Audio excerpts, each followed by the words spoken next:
චුප් පිස්සුත් තමුසෙට ඌසර මුකුත් කරලා අහුවෙන්න බා මගේ පැටියා තමුසෙන් බැන්න යනවා මේ ගෙදරින් යකෝ මේ මගේ ගෙදර මගේ ගෑණි පූසා ගෙදරින් තියලා මට යන්නලු මොකද්ද මේ ගෑනුන්ට පූසත් එක්ක තියෙන සම්බන්ධය ඌස තමුසලා වගේ නෙමෙයි අපිට හොඳ සලකන බලනකොට තියෙන සිරියාව කොල්ලට සොරි වෙනවා සිරියාව නෙමෙයි ඔය පූස තමුසලා සත පහකට ගණන් ගන්න.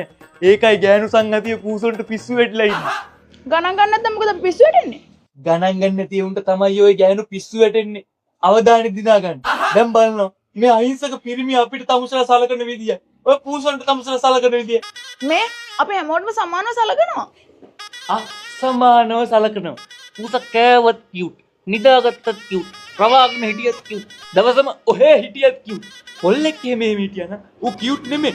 කියුබානු මූදු බඩ අනාගතයක් නැති කාලා ගන්නේ. කොල්ල කොහමද කාලා කන්නේනේ? අන්න දැක්කද? මේ පූසා දවසම ඔරවන් ඉඳලා ඇවිල්ලා එකපාරක් ඤව් කියපු ගම ඌට කන්න දෙනවා. අපි දවසම හොඳට ඉඳලා එක පැය භාගයක් පරක්කු වෙලා මැසේජ් එකක් දැම්මොත් අපිව කන්න පයින්නවා. අනේ මේ එහෙම නැහැ.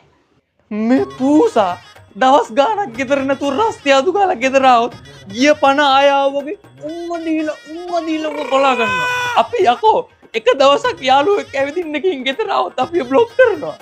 අපිට සලකන විදිහට තමයි අපි සලකන්නේ. එහෙනම් ඇයි යකෝ මූ ළඟට ඇවිල්ලා ඇඟේ එල්ලෙද්දි මගේ පැටිය නනික කියලා පුරතල් කරලා අපි ඇඟේ එල්ලෙද්දි ඵලයයි යන්න කියන්නේ. හරි. ගෑන් ළමයි පූසොන්ට සලකන්නේ එහෙමයි. ඉන්න බෑ නම් යනවලු ගෙදරින්. හරි. මම යන්න. යන්න එපා. චුට්ටක් කොහොම ඉන්නකෝ. දෙක්කනේ මගේ අගේ තේරුණා. යන්න කලින් පූස් කෑම එකක් ගෙනත් දීලා යනවද?